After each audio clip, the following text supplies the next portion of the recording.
So the group is set up as a men's peer support group. It's been active for 2.5 years now, and it's there to basically try and help break the stigma around men's mental health and to try to help the men that are currently suffering. So that's via peer support, counselling services, and social meetups then as well. So I suffered myself in the past quite badly with mental health problems. When I got myself into a place then that I was strong enough, I suppose, I decided I wanted to help other people. So that's what we set up for them, yeah. Mainly because a lot of people kept asking us about giving us donations and things like that as well. We sell our own merchandise as such, so we wanted to be able to provide additional services such as counselling referrals and things like that for men. So we just thought it was the next step to take, really, to allow us to be able to handle money so we could offer these guys extra support.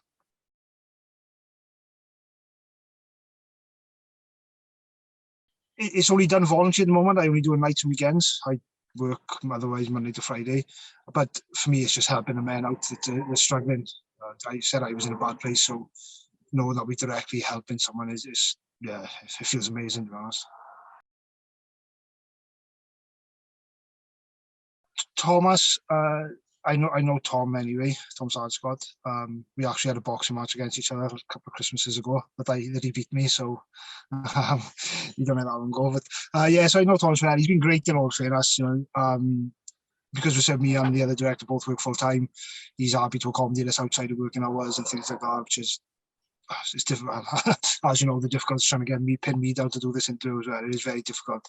So he's been great. He's suggested a lot of stuff to us that we didn't even know we needed or that existed even. So yeah, he's been really good, to be honest. The whole thing has been brilliant.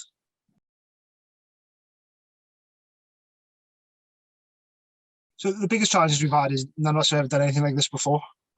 So we were told what we need to put in place, and then it was a case of we didn't even know what the stuff is. Physically, we never heard about like constitutions and forecast planning and things like that. That's all foreign to me. I'm a gas engineer by trade, so I don't know nothing about stuff like that. So basically, Tom, I feel sorry for Tom, but he's had to proper dumb it down for us and take us through every little step one by one.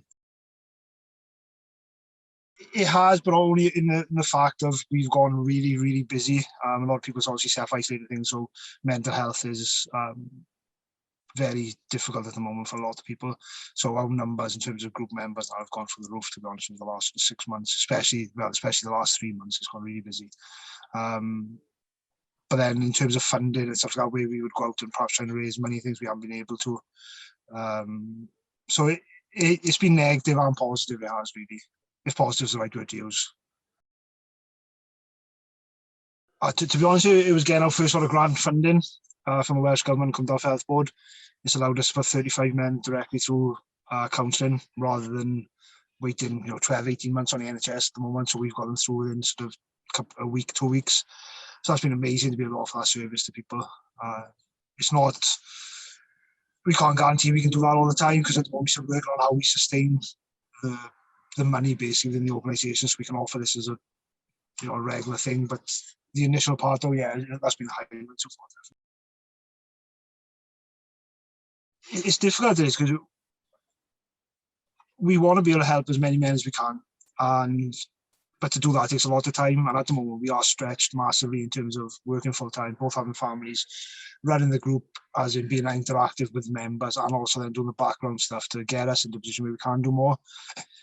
But to take us to the next step, to do more, which is what we want to do, it's quite difficult, because one of us would maybe have to give up our job and things like that. And at the moment, until we can get that sort of sustainability factor in place with the finances, it's funny you ask, we literally are at the moment in such a crossroads at the moment, we don't know which way to go. Ideally, the dream is we'd have a Leicester Man's mental health group set up in most places throughout Wales, offering a lot of help and support to men. That's the dream, but at the moment we're just trying to figure out how we get there.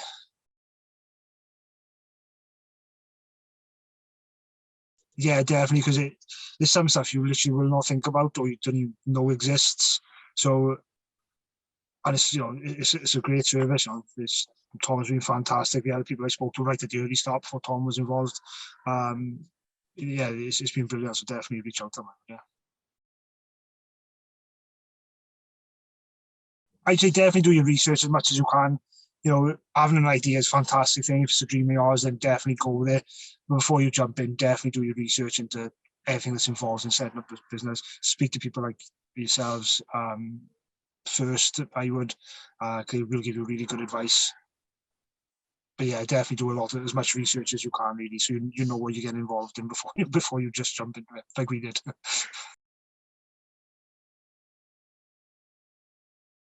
If you've got a passion, if you're passionate about something, I'm very passionate about mental health, especially men's mental health. So if you're passionate about something, you've got the time to do it, you've got the capabilities of doing it, have a go, because you could, you know, you could impact so much positively on people's lives. It's brilliant, and that's worth any sort of amount of money, you know. So yeah, just if you're passionate about something, just have a go with it. Definitely 100%. Don't be scared, have a go.